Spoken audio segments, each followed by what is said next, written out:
Sing that song for me, Lou. Mr. Digglepuss. Oh, I think he's afraid of my shadow. Why you be like me? I'm brave because I fear nothing when I am in the right.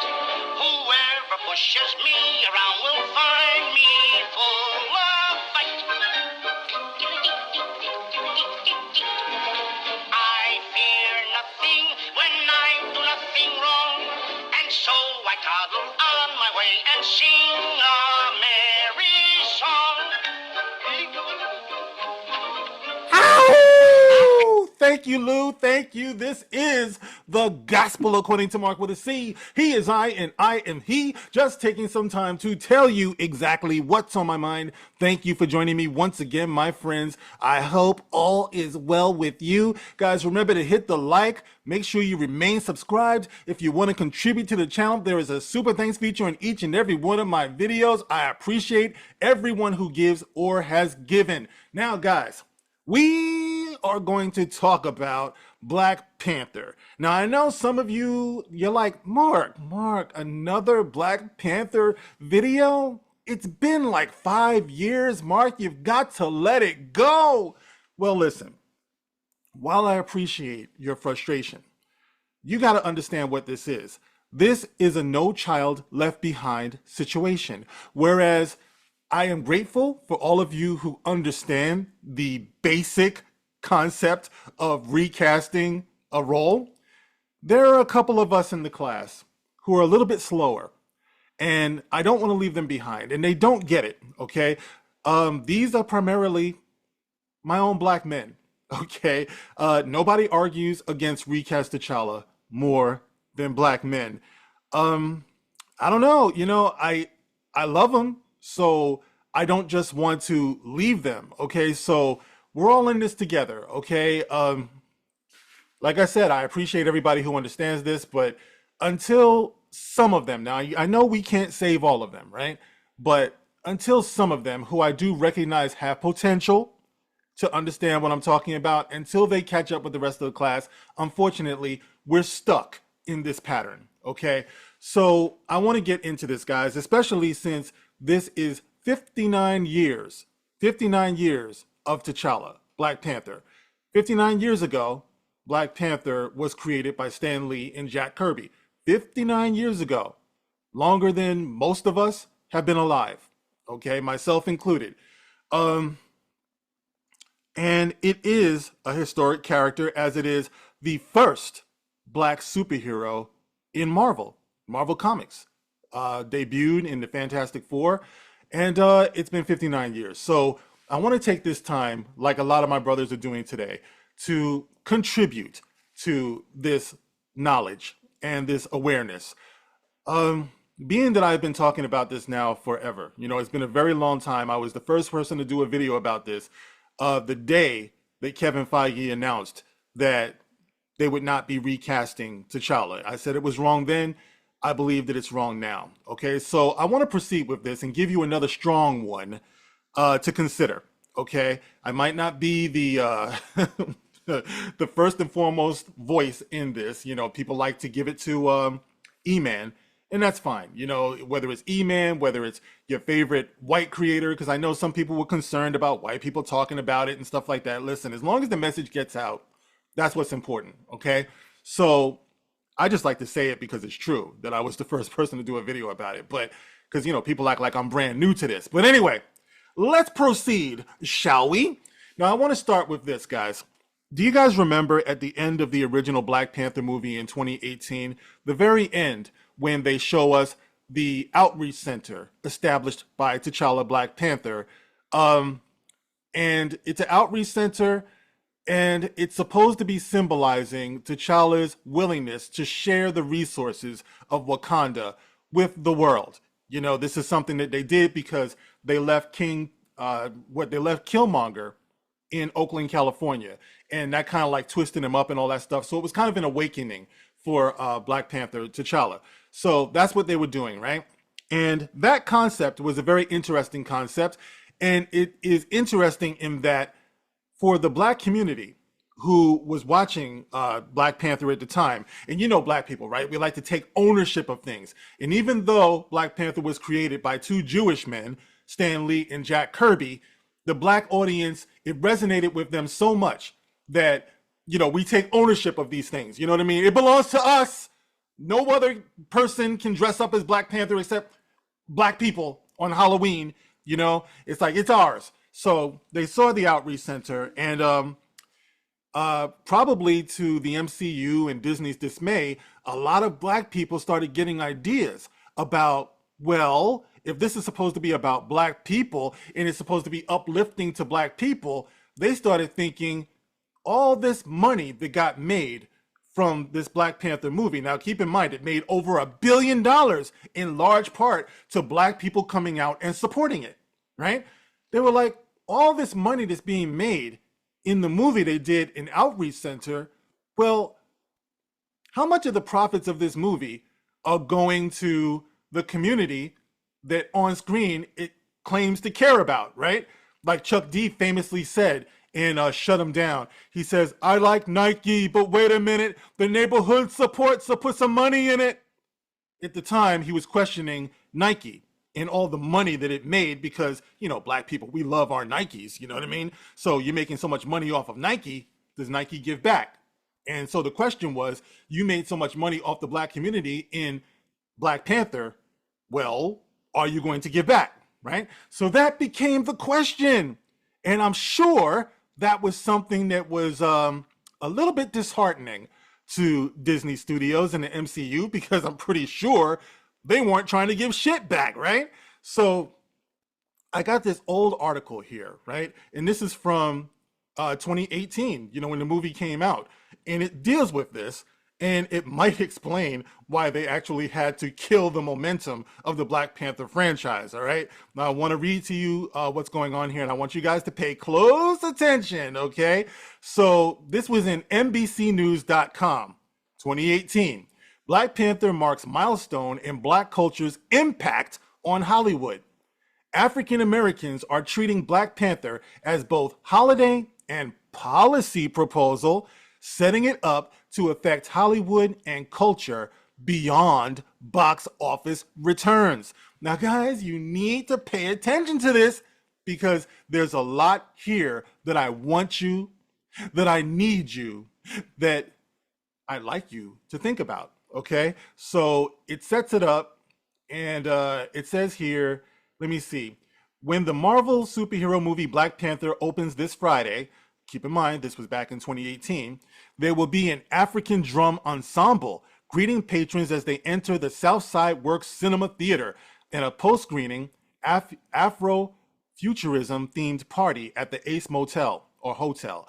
Around the country, it has sparked lectures and academic panel discussions sponsored by universities and churches, and even the AARP is getting in on the Black Panther action by scheduling screenings in major cities. See, this is what I'm talking about, guys. I know there's a lot of people who judge Black Panther just as a movie, and as a movie, it's fair game. You know, you didn't like it, whatever. You know, I hear a lot of people say it was the most overrated movie ever. It didn't even serve the character of Black Panther correctly. It was this, it was that, it was mid, it was blah, blah, blah. I've been saying for years, fine, but there's a second way to look at this, and that was the social impact that it had, the cultural impact that it had needs to be studied separately as its own thing, okay? So whether you like it or not, Black Panther was huge in that way. You know what I mean? To ignore that is to completely miss the point of what they did and the decisions they made since, okay? So let's scroll down to what I find most interesting about this article, okay? Let's see here. This is very interesting. Okay, where is it? Because I keep going past it. Come on, Mark. Zero in. Where is it, man? Damn it. Okay, there it is. Okay, it was just this little sentence. Did you know that a petition on change.org currently, or at the time, we're just going to read it, A petition on change.org currently demands that Marvel and Disney contribute 25% of the movie's profits to Black communities to fund programs based on science, technology, engineering, and math, for instance. Okay, so back when when Marvel was going full speed ahead on the marketing of Black Panther to the Black community, which is something I've been talking about with my last few videos with Ironheart. I'll get back to that in a minute. But at the time, and this is interesting because I think we've been dumbed down, right? Because we don't do this anymore. But at the time, we were actually saying, if you're going to invoke the name of Black people, the Black community, like I said in the other video, put some respect on our name, right? If you're going to say, this is for you people, this is so good for you people, and we care about you people so much, then you run the risk of somebody saying, well, what are you doing for us people? And so that petition was out there. They wanted Marvel and Disney to contribute a whopping 25% of the movie's profits. It made over $1 billion to Black communities and fund programs based on science, technology, engineering, and math. In much the same way as at the end of Black Panther, they did with that outreach center in Oakland, California. Ryan Coogler's hometown, by the way.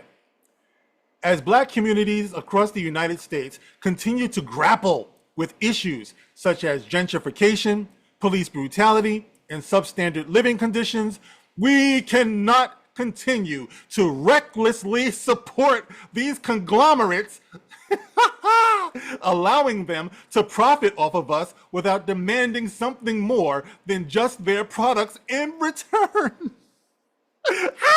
Why do I find this so funny, guys?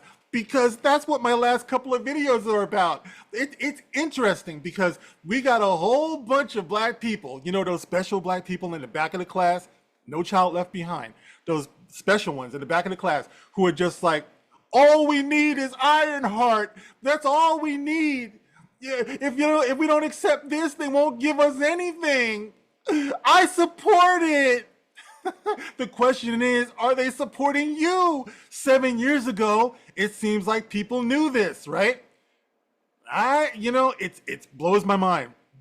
Okay, so let's read that again. We cannot continue to recklessly support these conglomerates, allowing them to profit off of us without demanding something more than just their products in return. The petition states, income inequality is real, and the continued decline of Black wealth is something that need not only be addressed, but solved. Now, this is not the first time that a Black movie has been expected to serve the needs of Black communities beyond its entertainment value. Nearly 50 years ago, civil rights groups led by activists such as Jesse Jackson and Roy Innis, the director of the Congress of Racial Equality, were also demanding that the film industry contribute proceeds from its movies to Black-owned banks and institutions, and threatened to boycott if it didn't. Uh-oh. Now we're talking about boycotting? Listen, even if you weren't noticing this, remember, Marvel and Disney were. Is there a possibility that Black people could get wise to the fact that we're exploiting their situations and not giving anything back? Well, if that happened, they might just boycott. Remember, they were faced with this before, nearly 50 years ago. The impetus was somewhat different back then. Civil rights activists filed these claims against Hollywood because they were upset with the quality of Black films offered to the public. Because back then, they had standards. It wasn't just a matter of, as long as there's Black people on the screen, I'm gonna support them. I'm gonna support my sisters. Wherever there's Black faces, I'm gonna be there. I'll be there. I'll be there. Wherever there's darkies, I'll be there. This was when the films Shaft, 1971, and Superfly, 1972, directed by Gordon Parks and his son Gordon Parks Jr., respectively, had just been released, portraying, arguably, the first black superheroes to grace the silver screen. You remember, who's the black private dick that's a sex machine to all the chicks? Shaft? Damn right. Woo, Superfly, that's what we're talking about. Shaft is about a black detective fancied as a black Derek Flint and Errol Flynn wrapped in one who takes on the Italian mafia in Harlem. Superfly was about a drug dealer looking for one last big cocaine offload so he can ride off into retirement in a fancy Cadillac. Both movies were criticized for peddling stereotypes of black men as vice lords and sexual predators in a film era permeated by toxic masculinity. But these films broke ground in terms of black representation. Hollywood has been so unkind to us throughout history until this era when we went to the movies. When you saw a black character, you started to cringe because you knew he was going to die. Pay attention, guys, says Stanley Nelson, the African-American filmmaker who recently created a PBS documentary on the Black Panther Party and has an upcoming documentary on historically black colleges and universities. With Shaft and Superfly, Nelson added, you had a black hero who was going to win. Shaft was not going to get shot in the first reel. He was going to succeed, and we were not used to seeing that. So what Shaft did was made it so that we didn't have to cringe. And that was over like 50 years ago, right? Watching Black Panther now, you got to cringe because you know we've gone right back to he died. Right back. I laugh to keep from crying. So back then you knew that your hero was going to live. Now we don't have that assurance. Shaft brought in $12 million in its first year while costing over a little over $1 million to create. Superfly was shot on a budget of less than $500,000 and pulled in $20 million at the box office in its first year. These films boosted the film industry at a time when it was under financial duress, but they also signaled a bona fide market for black movies. That was 50 years ago for all you people who are like, we gotta support anything they give us now because we have to prove to the white man that we're valuable. You don't understand. They paved the way for a Disney-backed Black Panther today. But this certainly was not an Afrofuturism that the civil rights activists of the 70s could have foreseen. That December, I want you to hear this. That December 1972 cover of Ebony, they were asking, the new films, culture or con game? The new films, culture or con game? The article scrutinized the new wave of black cinema in a way that we don't scrutinize anything anymore. Like I said before, guys, we are literally that homeless person on the corner with a styrofoam cup. Anything you can give would be greatly appreciated. Anything. They put a penny in there. Thank you, sir. Thank you. The new article scrutinized the new wave of black cinema, questioning whether many of these films even deserved to be classified as black. Oh, it's so refreshing to know that there was a time when we did have standards, when we just didn't accept anything. They actually questioned whether many of these films even deserved to be classified as black, even though you could see that they had black faces in it. Virtually everyone. We're gonna channel my man from The Professional. All right, everyone.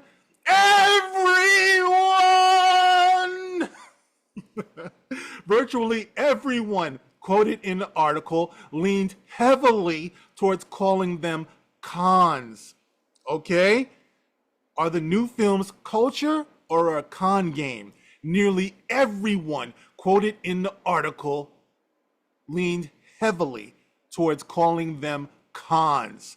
Now, of course, today, when you recognize such a thing, that these companies are using the name black, that are claiming to be representing black, claiming to be helping and uplifting blacks, when they're not doing anything on the other side of that, and it's just lip service, and you point that out, you get called a coon. Yes, you get called a Sambo. But back then, back in the 70s, all the way back in the 70s. What happened, guys? Back in the 70s, we had the presence of mind to recognize that everything that you see up on the screen is not necessarily for you. It's not necessarily good for you. It doesn't necessarily represent you. There could be a con behind the black face. Isn't that interesting? So, back when, and this was in 2018 when this article was written, back when the new Black Panther movie just came out, was about to come out, these questions were out there. The quote demand was there for Marvel and Disney to do something more than just use black images, just use the idea of representation. And that's where we were back then. Okay. Now, since then, Marvel and Disney have decided to kill the character, kill the whole movement, to the point where the community center really didn't figure so heavily into what came after that. Like I said, if they did, then maybe Ironheart wouldn't have presented the way it did, because she wouldn't have had to be scrounging around for money, being that she helped Wakanda in Wakanda Forever, right? You think that they would have helped her and she wouldn't have to be committing crimes and things like that, right? But there's no continuity for black characters because, like I said, there's no character development for black characters. You know what I mean? So, yeah, once again, this is what we remember today in July, 59 years of Black Panther, right? We remember that this happened. We remember what it stands for and what it was created for by Stan Lee and Jack Kirby, okay? So, as I said in my last video, we have some unfinished business with Marvel and Disney, all right? Because to me, it's like this. For those who are still having a hard time understanding why you just can't forget about this and move on to Ironheart and just move on to the next thing and the next thing and the next thing that they just slap a black face on, picture it like this, okay? You lend your friend about $5,000, right? They're having a hard time, I can't pay my bills. I can't eat. I need money. You're like, okay, here, I'll slide you $5K, all right? Okay, as soon as I get back on my feet, I'll pay you back. That's the understanding, right? Now, you see that your friend has gotten himself back on his feet, okay? You're waiting for your money to get paid back. After all, that was the understanding. And while you're waiting, you happen to see your friend, and he's with his other friends, and they're going out to eat on him at a fancy restaurant. This ain't White Castle, right? They're going to a fancy restaurant. He's feeding all of his friends. Everybody's there. They're toasting it up. You know what I mean? And you're like, Roscoe, weren't you going to pay me back? We had that understanding. He's like, hey, listen, man, that was the past, okay? I can't pay you back. It's like, I'm here with all these people. These people got to eat, okay? I mean, these are all black people, all right? You support black people, right? You don't want these black people to starve, right? It's like, these black people got to eat. Wherever there's black people, friends of mine who are starving, they have to eat, right? Are you some type of coon? Are you a Sambo? Do you not support your black people? They're eating, but you owe me, right? You owe me. Sorry, you're not going to get that money back, bro. Now, how do you feel? Okay. Now, you might say, look, the studios don't owe black people anything. Okay. And fundamentally speaking, you're right. Well, then stop using the black name. Stop using the black cause and stop acting like you support the black community the way that you do. Then nobody will call you on these things. But since their whole marketing campaign is based around pandering to black people, based around trumpeting to everybody how much you care about black people, how much you do for black people, then somebody's going to call you on that bullshit, right? So, you took over $1 billion for the original Black Panther movie. In large part, black people paid into that because that's the way it was marketed. Like I said before, right? You took over $1 billion for this shit. A lot of people got paid. A lot of people got rich. And you didn't deliver, right? You didn't deliver on the promise that they paid into, right? At the time, as you see with this article right here, they were talking about the joy and the reassurance of knowing that a black hero was there to stay. A black hero didn't die, right? But you killed the black hero. Now, try to understand. Once again, we're back to No Child Left Behind. For those dimwits in the back of the room, you got Chadwick Boseman here, and you got the character of Black Panther here. The character of Black Panther here is 59 years old today, right? It was created 59 years ago, probably more than that. Chadwick Boseman, the individual, the actor, has passed away, okay? He's passed away. He's gone. The character, the historic character, Marvel's first black superhero, is still here. What we paid into is still here. The ideal that we paid into is still here. The role model is still here. What the children were dancing on their desk for when they went to go see the movie is still here. Okay? And the disappointment of killing him is still here. Now you need to understand that, all right? Believe me, I'm okay, but I'm passionate. Now look, this video has gone on long enough. I've given you something else to think about, something else to ignore, all right? With my videos now only getting 1, 2, 3,000, I wish, 1, 2, 300 views. So many people are not going to see this that need to see it. It's funny because, just wrapping this up, I just had a comment drop on one of my older videos from 3 years ago talking about Black Panther. And I realized, well, damn, that video had over 14,000 views. 14,000. Now, 1, 2, 300. All right, guys. It's interesting, just how we perceive these things. But anyway, I'm going to wrap this up because, like I said, it's going on long enough. And I want you guys to get into the comment section. It's your turn to sound off on this, all right? You can tell me what you think about all of this. I gave you a lot to think about. As always, you can like, you can share, and you can subscribe. I got to get better with bringing up my face at the end of these videos. Like, share, subscribe. If you want to contribute to the channel, of course, you can use the super thanks feature on all of my videos. All right, guys, I will catch you on the next one. Thank you guys for listening. This is The Gospel According to Mark with a C. Rock on.